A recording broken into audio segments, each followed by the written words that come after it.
Greetings. This is Heart of Mind Radio for the New Millennium. I'm Kathryn Davis, and on today's program we're going to be listening to one of my very favorite guests, and that is Sergio Magaña.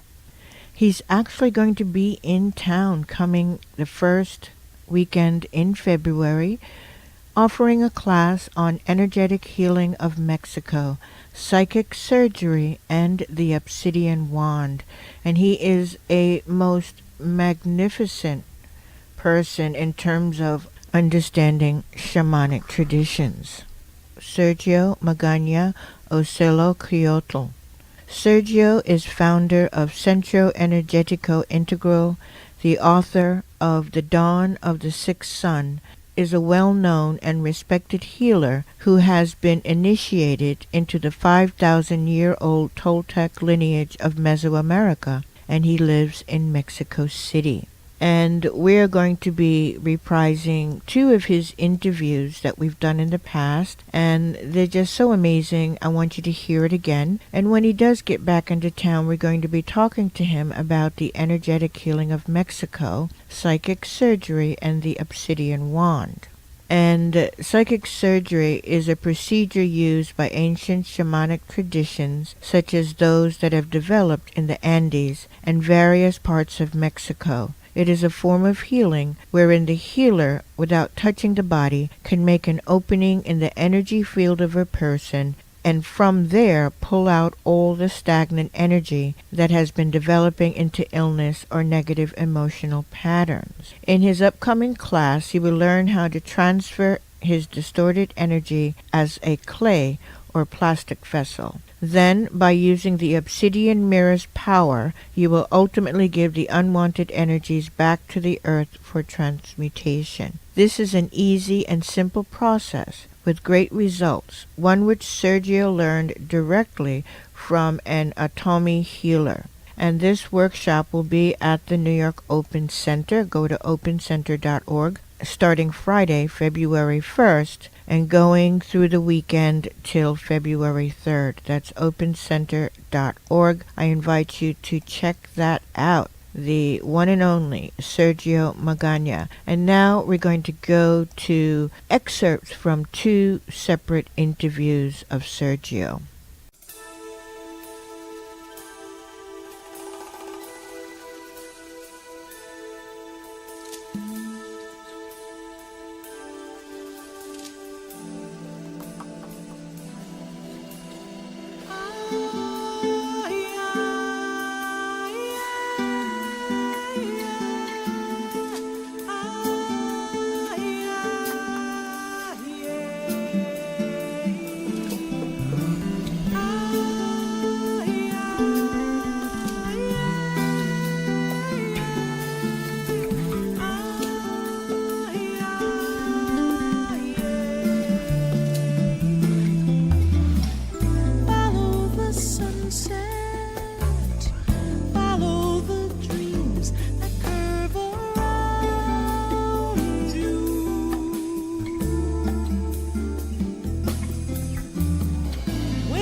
From the breath of your creation comes a joy that sets my spirit free. In the raptures of surrendering, I'm one with all that lives in me.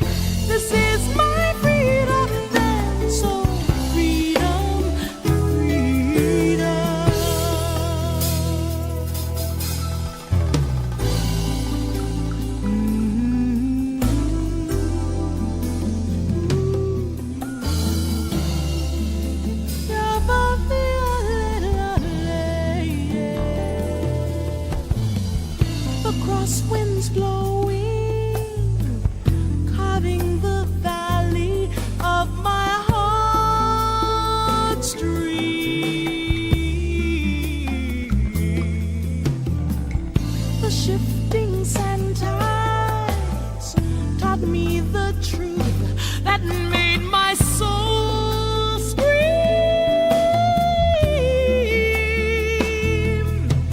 hear the voices of my universe, a fountain flowing pure and free, and I speak to those who reach to hear, inviting you to dance with me.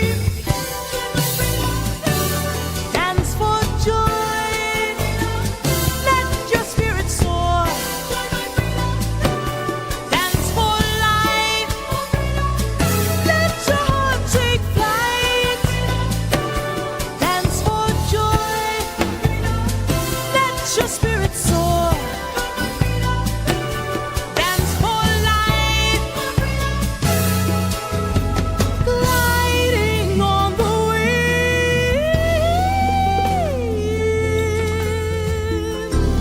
The love within must never end. In silent witness. We just heard Freedom Dance by Diane Reeves from her Art and Survival CD, and our opening theme is Frog Dancing by David Anthony Clark. I am really very, very excited about today's program because I am welcoming back an old friend, someone who has come back and forth to New York City but is currently in Mexico. And my guest is Sergio Magaña, and he is a well-known healer and spiritual teacher, and he has been initiated into the 5,000-year-old Toltec lineage of Mesoamerica. He's the author of Dawn of the Sixth Sun, 2012-21, and The Toltec Secret, Dreaming Practices of the Ancient Mexicans. And he is going to be coming to New York in order to share with us some of these beautiful secrets. He travels extensively and has a community of over 50,000 students in Mexico, the USA, Italy, the Netherlands, Spain, and the United Kingdom. Sergio was chosen by his Nahuatl-speaking teachers to be the one to bring the ancient knowledge of the Toltecs and Aztecs to the world. He is well-known and respected healer in Mexico who has been initiated into this beautiful shamanic lineage. He is also appointed by Club UNESCO to be the representative whose job it is to preserve Mexico's natural and all of the cultural teachings of the Nahuatl culture. And he was invited to perform the Toltec ceremony for the winter solstice of 2012 for UNESCO. There's much more I could say, but I want to welcome you back to Heart of Mind Radio. I'm so happy to have you today. Hello, Sergio. Hello, Kathryn. For me, it's a real pleasure to be back. Yeah. It looks like yesterday, but it has been like 2 years since the last time I was with you, and it's a real pleasure to be again, to talk with you again, and to share with all your audience that I know a lot of people hear you, and they are so nice, and I met a lot of them in the workshops. All my experiences and whatever new it comes. Well, I appreciate, and I'm really happy that you are coming back because the workshops that you're offering are unique and really very, very special. But there are always people who don't know too much about you. Perhaps they're listening for you the first time. Can you give a little bit of your background? Because I know you were really introduced to the indigenous culture by your nanny. Yes. I had a very, a special and now I see very lucky childhood, I think, because the difference in my life, I was raised in a traditional Catholic Mexican family, but my mother decided to work So I was raised by my nanny. She was like the daughter of the curandero, of the healer of a group. They are named the Otomi, that are very close to Mexico City. So she was supposed to be the next one in the lineage of healers of her father in her little town. But then certain things that probably sound like tragic, but at the end they came to a purpose.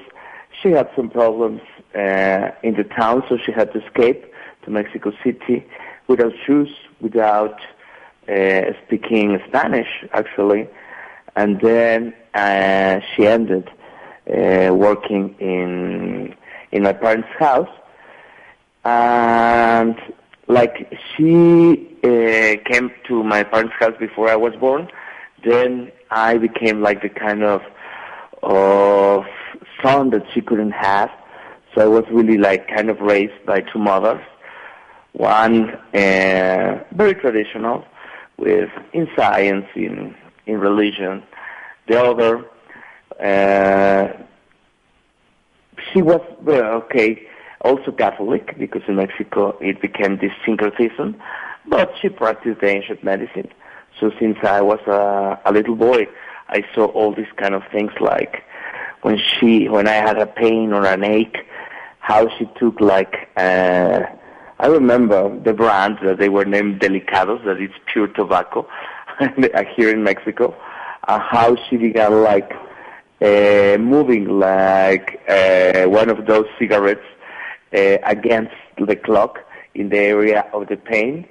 Then she smoked it in, and when she took out the pain, like those things I saw many, like kind of shamanic, indigenous medicine, actually, like with plants, like cleansing you with an egg and reading it. And I think nowadays I don't use those techniques anymore, but I think that they made a huge difference in my life, because they showed me that the traditional medicine is not the only way, that there are many others. So I grew up with that, and it really, really changed my life.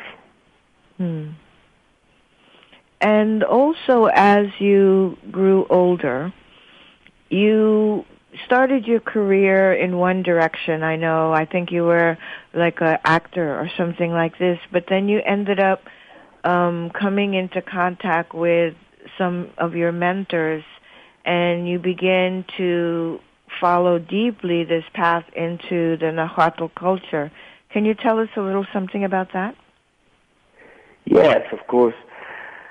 Of course, when you are a young man, you never think that you're going to end writing books about indigenous culture or following the healing traditions. It was out of my mind, so I tried to become an actor. Also, I started to become a chef.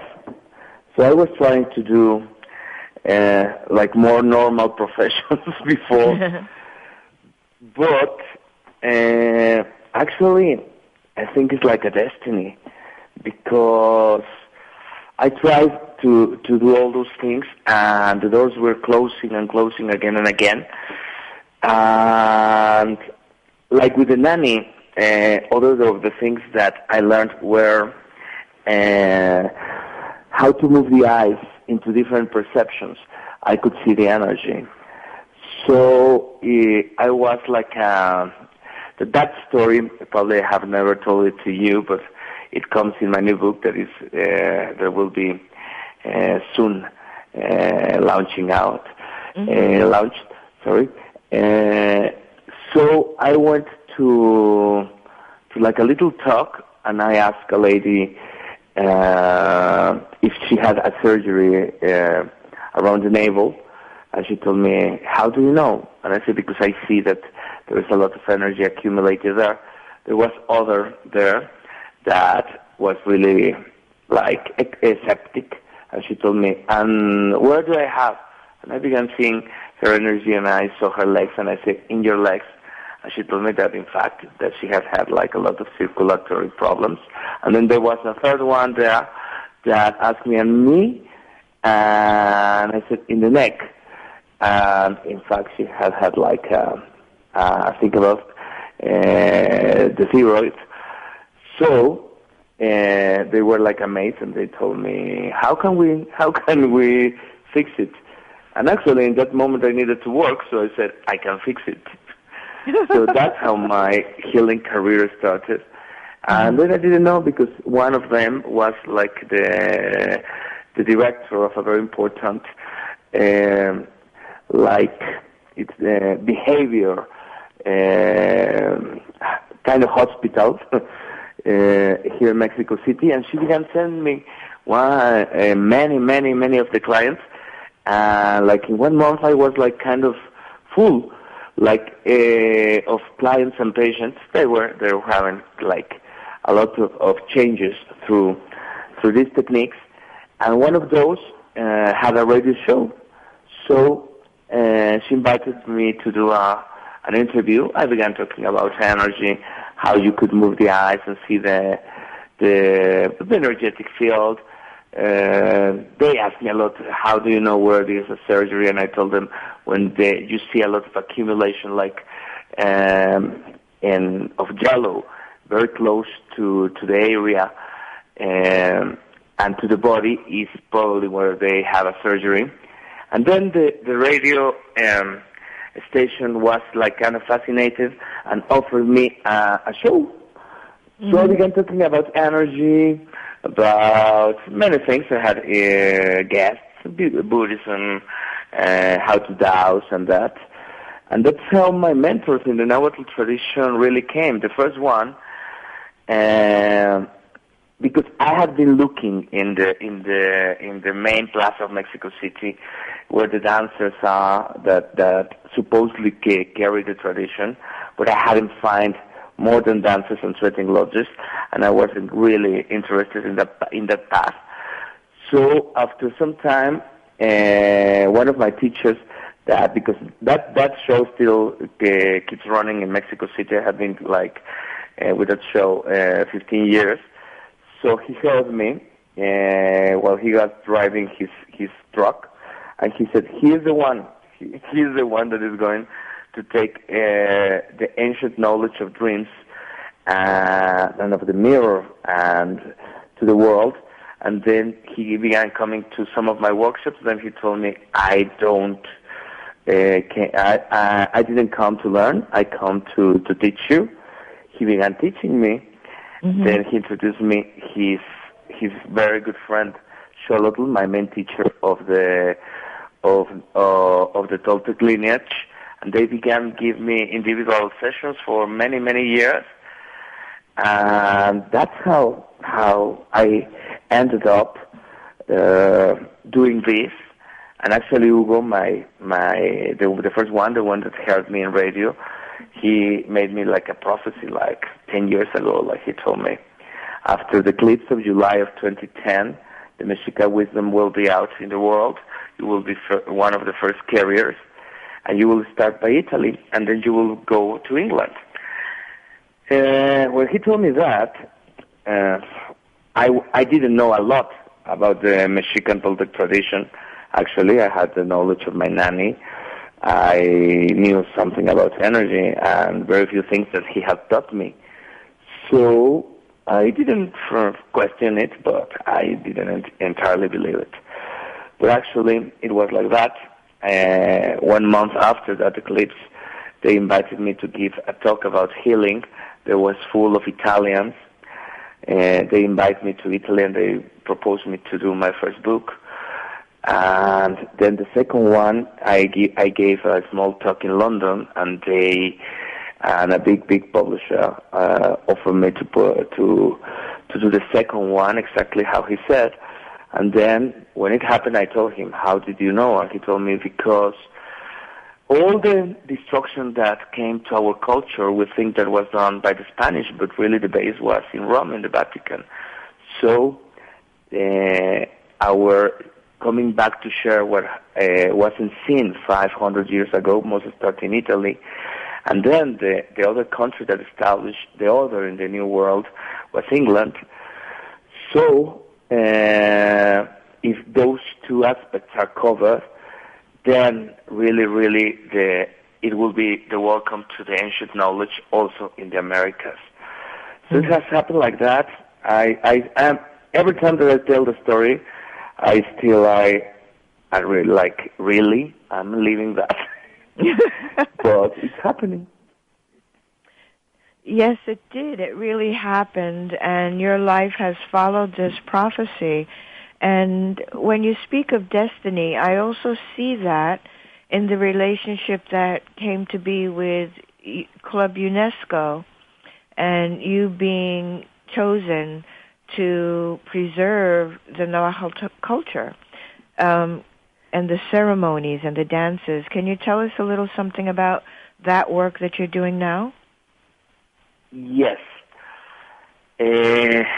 One Spanish friend invited me that he was going to do. There was going to be for not exactly for UNESCO Paris, but for Club UNESCO, that is like a branch, a ceremony for the winter solstice, and in 2012. So he invited me. That I really accepted because, and I was quite reluctant to accept that first invitation because the 2012 was important here in Mexico, so I wanted to be here. But he invited me, and the ceremony was going to be performed in Montserrat, that is one of the most sacred Catholic churches in Spain, where is the Black Madonna, the Black Virgin of Montserrat.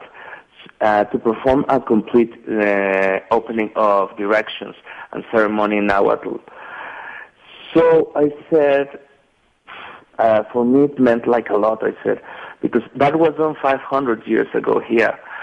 The Christian Mass began being performed in the pyramids in our temples, actually, and not in a very peaceful way, in a very different way. Now, in a peaceful way, they're inviting you to perform a complete Nahuatl ceremony in one of the most important Christian temples. So I went.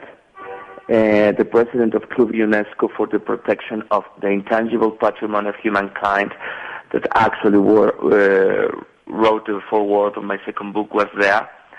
And then he proposed me to develop a project to make the intangible patrimony, because UNESCO, the one of Paris, is the one that does a lot of the tangible patrimony, but like buildings or sacred sites to protect them, or cities or that. But there is like the other brand of ceremonies of that.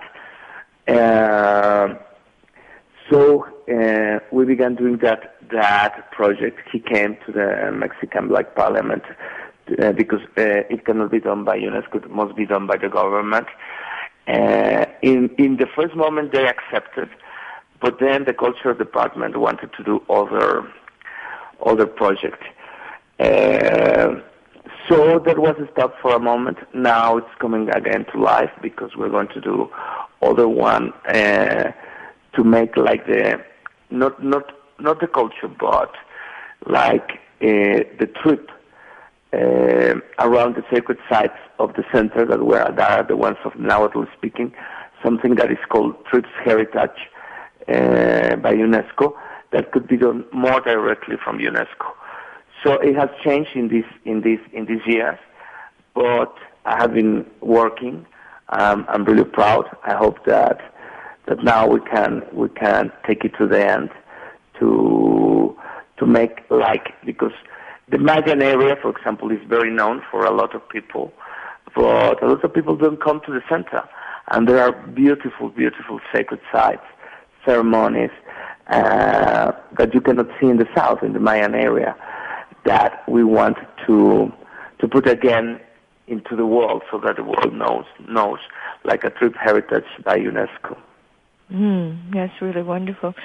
And in a few minutes we're going to take a break and come back. But before we do that, can you explain to people what Nahuatl is, how that tradition has developed through the Americas and through the history of what we know as Mexico? Of course. Nahuatl is a language. So, the Nahuatl, had like a previous version that was called Yutu Azteca, that is like Latin for Spanish or Sanskrit for Tibetan. It actually started like in the what is the United States. That's why it's called Yutu. And those groups were called the Chichimecas. They began coming down. Then they became like Olmecs, the Olmecs. Then the Teotihuacans, Xochicalcas, Toltecs, and finally the Aztecs. So there were like lineages that had like a similar culture, that has similar calendars and the tradition that is a very old lineage, like from 5,000 years ago with the Chichimecas. And it's something similar if you see in the Western history that is more known, like what happened if we begin tracing the Roman Empire with the Latin, and then how they turn into Christianity, and how many of the countries that develop a language that came from Latin became Christian, something like that. That is going crossing generations to generations, but that share similar beliefs on that. So it's a huge body of knowledge. I have been exploring much more the area of the cosmology, of course, some Nahuatl etymology, because if you understand the language, you understand like the ancient vision, but mainly the knowledge about dreams and about healing. And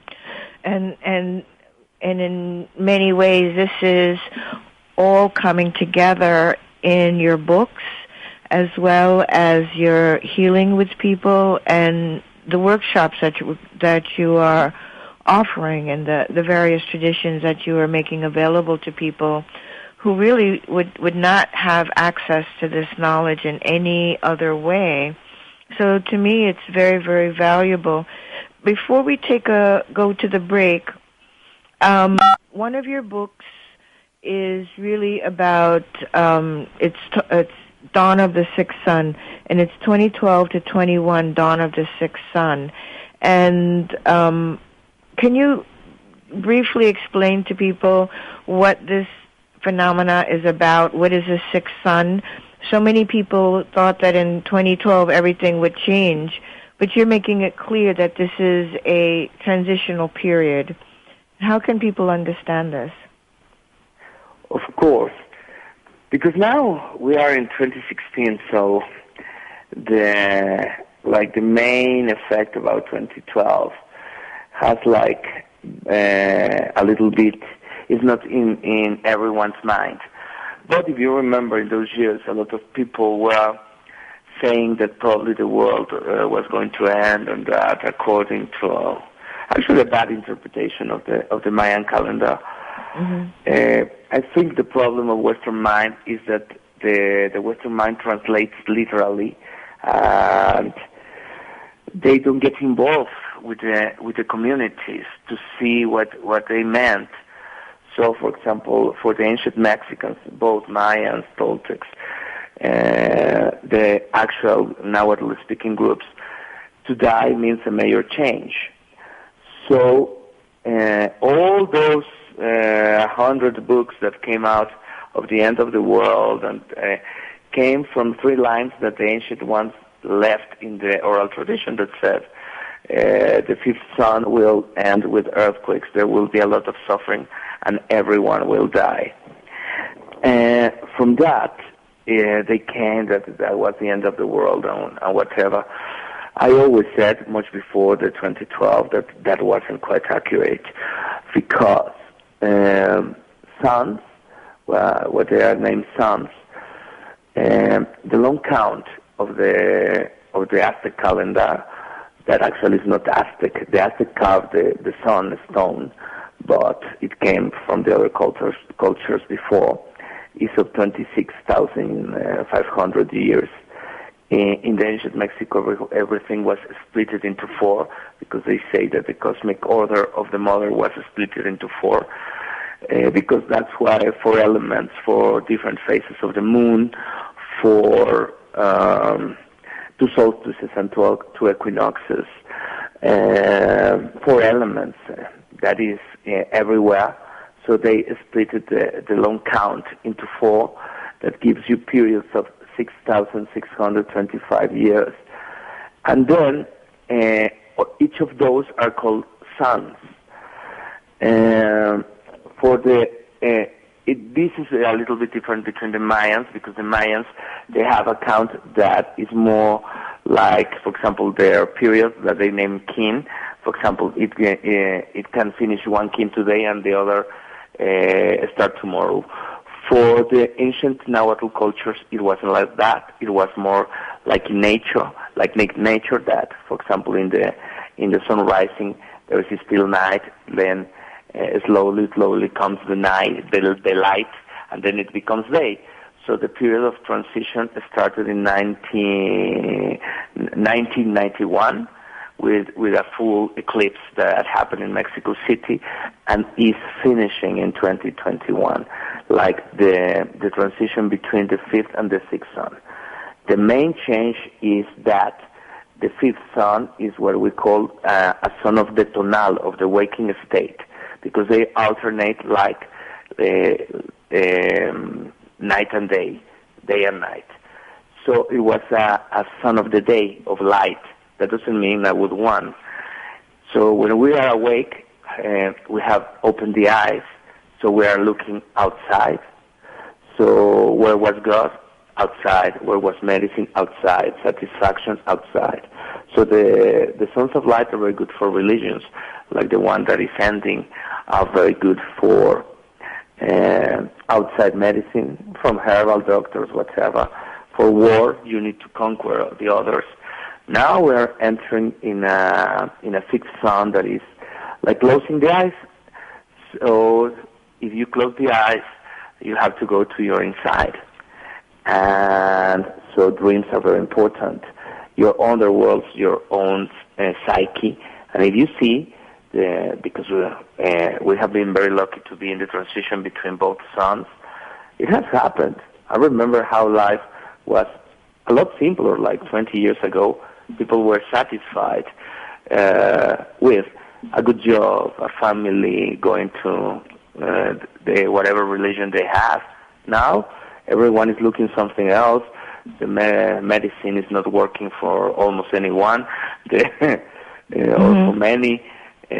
Things are really, really changing, and people are facing, like, if they don't know how to deal with this, with a lot of suffering. So the prophecy of the ancients came. So the 5th sun will finish with earthquakes, physical ones actually, but also with the inner earthquake. And why everyone will suffer? Because humans doesn't like to change.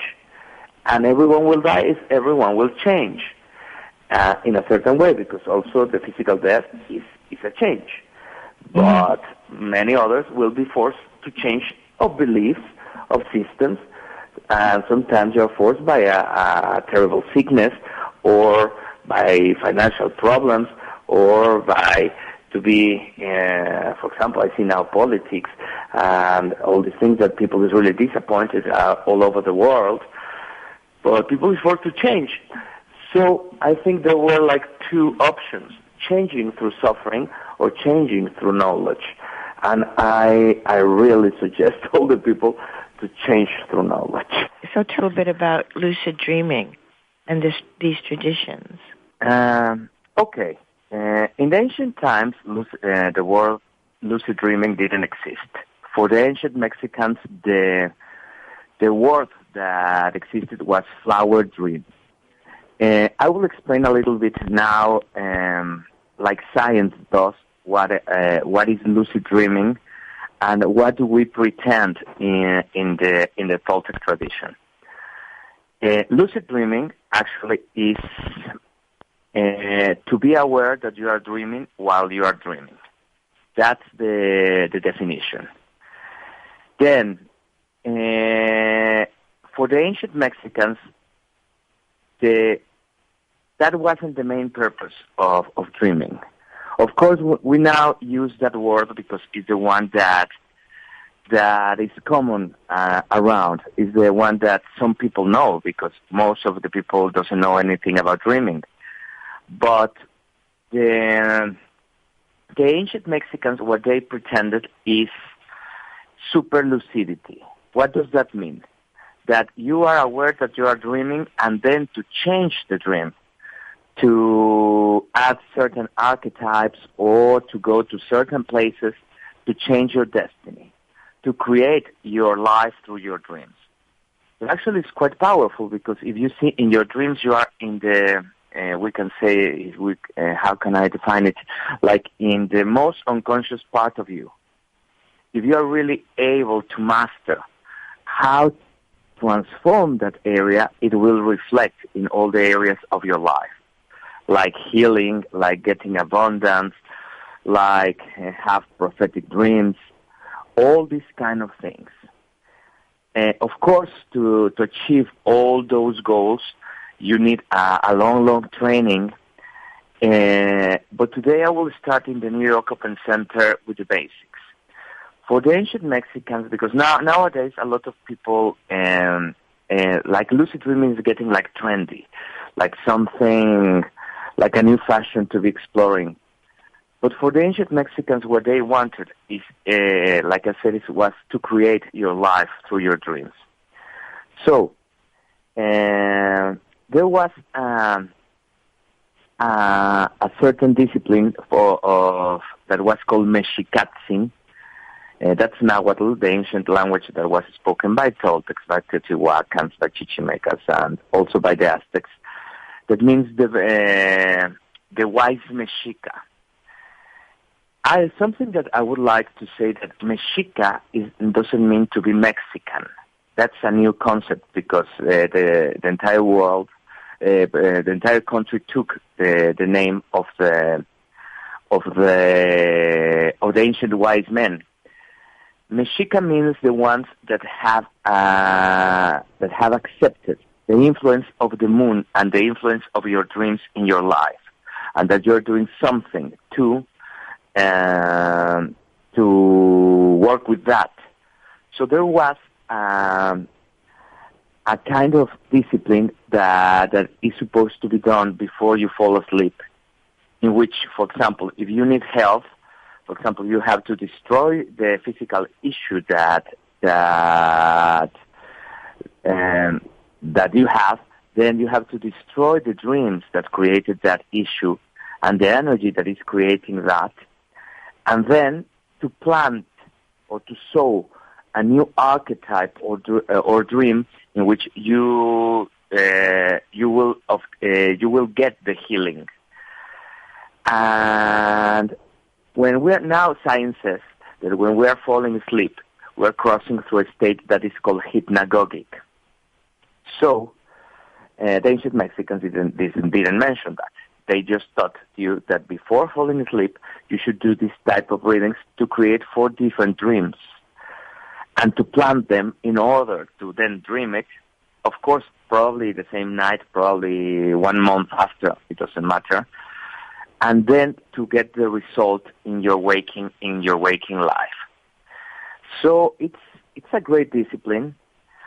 And then with that discipline, for example, you use certain archetypes that, like Carl Jung said, and many others, we have all these archetypes in what we call the collective unconscious. But for getting lucidity, for example, you can say, I will plan this dream with the serpent that will take me to health. And once I see the serpent, I enter in lucidity. So you are also like creating like a pattern in which when you see the archetypes, you enter in lucidity. And then you recognize all your healing, all your abundance, all the love that you're going to ask for, or the healing of your ancestors. There are many, many others. So it's amazing because sometimes you just get lucid like for 3 seconds and you see, okay, my healing. And then you again lost lucidity, but then you get the healing. So it's an amazing training of in how to fall asleep, which archetypes serve for anything, for different purposes, and then at the end, other one that is how to wake up. So, if I understand, I believe I do. I was very lucky to be able to take this particular training with you when you were here in 2014. So I'm really happy to be able to get a second installment on this practice. But really, I think for people to understand is that we are living out our lives is really a dream because it originates in the dream state. So whatever we may be going through in our daily life is truly originating in our dream state. Is that how we can even think of our lives? Yeah, I know that sometimes, like, people have lost, most of people, of the complete connection with the dreaming state. It's not something very comfortable to hear. Actually, when I began my training with dreams, I had completely lost my connection with my dreaming state. So I belong to the group. So I understand.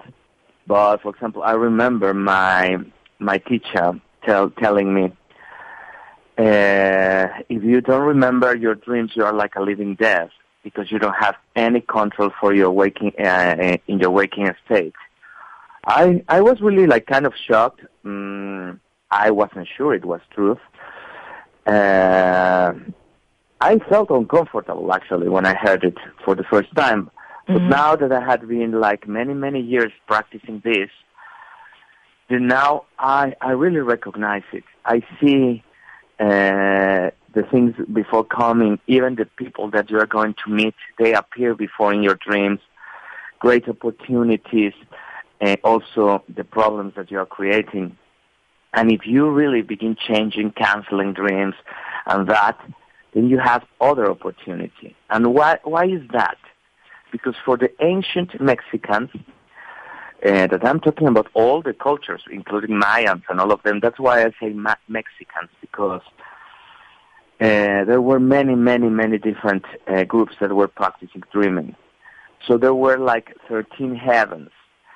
And what does that mean? That there were like 13, it could be called like dimensions or steps that the first energy that was called Centeotl gave to become matter. In the 14th, that is our world, but we are not a heaven anymore because it's this world, so there are only 13. The 7th heaven is for the ancient Mexicans where dreams happen. So through dreams, you are closer to the first energy to become something and closer to the matter. That's why it's much easier to work in your dreams than to work in the waking state. And I remember that when my teacher told me for the first time that, I thought, but it's also important what you think. It's also very important what you eat. It's also very important whatever. I was given many excuses. And then he told me, yes, but what you eat, what you dream, and all of that depends on what you dream. And that's when I begin like saying, yeah, is it? And now after practicing it for many years, I'm sure. I have seen people that is going to hire me or create problems before knowing them in my dreams. Then I recognize them and I say, okay, the problem of my dreams, the girl of my dreams, everything of my dreams. So it's amazing. It's amazing, and of course, I know that many of the lucid dreamers say you are wasting the third of your life with 8 hours without consciousness. But now I can say you are wasting almost all of it if you don't do anything about that, because you could foresee, you could begin solving things, you could be creating. And, for example, to do exercise or anything in your waking life, you have to add hours to your normal routine. But for doing dreaming, of course, you have to do certain things. But all of us are going to dream. Everyone is forced to sleep. So it's just to make the best of that. Mm-hmm. So my question is, a lot of people don't really remember their dreaming states. And so what is happening if you're not actively working with your dreams? Is the activity of your life feeding into your dreams and feeding back into your life again? Is it like a cycle? Yeah, because a lot of people say, I don't dream. No, of course you dream. If you don't dream, you would be totally nuts. Yeah, because your psyche couldn't recover. There are 2 parts main in the dreaming cycle. There are two main parts. One, to repair the body, that you don't dream a lot. That is the first part of the night, for example. And the second, that is full of dreams, that is to heal your psyche, your mind. So everyone dreams. So if you don't remember them, there are two ways. You will always receive the message from your dreams. There is one way to receive it through your life, but you don't know that you're receiving the message because you are just living it.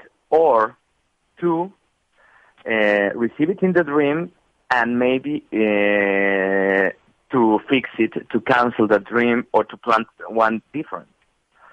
So, but you will always receive the message from your dreams, or in your life, or in the same dream, and try to modify if there is something to be modified, or to get really happy when you are seeing that something really beautiful is coming to your life, and just wait for that. So that's the way it works. Fascinating. And it's very valuable because it really, like you said, it really does get us into contact with a much deeper part of ourselves that allows us to create the life that we want. So, and really to create the openings that we want to have in our everyday existence. Many people, I think all people really, are born into the world with some gift to offer, some special talent that they have, a capacity to do great things. But if we can really align with our own truth, then that can get us much closer to where we have really to accomplish whatever it is that we've come into this life to accomplish and to experience and enjoy. So it's a great gift to think that we could do this. So tell us a little something about the significance of the Obsidian mirror. Oh, the Obsidian mirror because actually people ask me, which religion are you? I don't want, because I think that is one of the greatest mistakes nowadays, that you define you. I'm Catholic, I am Jewish, I am whatever. And then you think you have the truth. I'm very open to everywhere where I find wisdom. But actually, if I am very, very honest, I have part of Catholic because my family is part of that. But I really practice the ancient tradition of the Toltec Aztecs. And for that tradition, the Obsidian mirror was really, really like the most sacred object, because for the ancient Centeotl, or the first energy, the one that we talked before, gives like 14 steps to become matter. But the first thing it is said that the black eagle or Centeotl, or in order to create, he had to reflect himself to create a subject object, and that everything that we think that is real is reflected in the mirror. Is in the mirror, in the reflection of that first energy. So we now speaking in the radio, now that I'm in this beautiful city, New York City, everything is in the mirror, in the first reflection. That some people ask me, where is that first reflection? I say, I don't know, many dimensions up. But it was said for the ancient tradition that we are so fascinated by this reflection that we have totally forgotten who reflects. And who reflects is this first energy. And actually the ancient Mexicans used that like a physical representation of that mirror in obsidian, in a volcanic rock, to remember how is really the creation. That the first thing that you learn is to enter in what we call the black eagle perception, in which you move the eyes in a certain way that you disappear. And when you disappear, you get awareness that what you are seeing is the real thing, what we can call in modern words spirit, and that your body, is the reflection. And it's a great thing, because even quantum physics says, or physics, that we are just particles spinning. I don't know which strange trick our brain does to make us look like solid. But also in the Eastern tradition, they say that everything is an illusion. In many of all of them. But I think here that I'm not saying it's better, because it's not. You see it with your own eyes, that we are boys. And then you master the art of, for example, looking at the idea that you have of yourself and disappear it, and ask the mirror to take it. Or your history, including everything you have done, everything you have eaten or whatever, and take it out with the consequences. And many, many things. So the obsidian mirror is amazing. For the ancient Mexican also, it was what you see in the mirror, it was like a dream. It was exactly like if you were able to materialize the dream. That is what is said in Mexico, but recently in Italy, because my first book was a big bestseller in Italy. So one researcher of the Chiron University made like a study of me, electroencephalogram, while I was doing the mirror, and the results were like amazing, because it shows that what the ancient Mexicans said, it was true, that the delta waves boost and the gamma waves, and the delta ones is like if you were like in a deep sleep period. And I was opening my eyes, I was seeing things in the mirror, I was moving the mirror. So they said it's quite incredible, because they have tested a lot of people doing meditation and that. But they say it's amazing also, but they are not moving and they are closing their eyes. So to enter in a discipline in which you are opening the eyes, in which you are moving an object, and then also to give the results that you are in a deep state of dreaming, it's kind of amazing. For me, it was just a confirmation of what the ancient Mexicans said, that the mirror was the opportunity to materialize the dream. Like in, it's exactly like a movie. Like if you have a screen, and that you are able to project your dream in the screen. That is really amazing. And I've been using the mirror, and probably not to the same success that you have, because I haven't been diligent enough. But I do see in the mirror, and I have seen, different colors and different shapes, as well as different faces of myself, that I might not recognize, but in terms of just looking at the face, but I recognize it as myself. So what was I experiencing with that? Do you have an idea what that? Yeah, the mirror could be a portal to the past and could be also a portal to the future. It can be a portal to pieces of your mind that are in the underworld, that would be the way of calling past lives for the ancient Mexicans. Because for the ancient Mexicans, every time that you die without awareness, that piece of your mind, that life goes to the underworld until you rescue it. So you could be seeing that.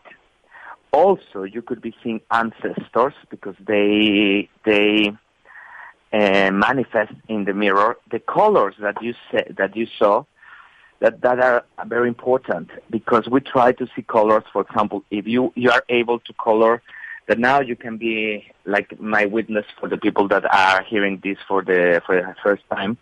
Sometimes the mirror colors really red. If you are able to get that color and you put it in something in a physical issue that you have, the mirror begins healing that. If you get the green and you put it in a certain area, then you heal emotional problems. The white or orange is for enlightenment. So you are seeing many, many things in the mirror.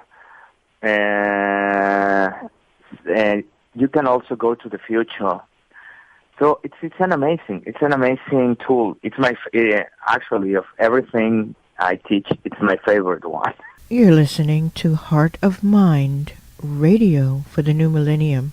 I'm Kathryn Davis, and our guest today has been Sergio Magaña.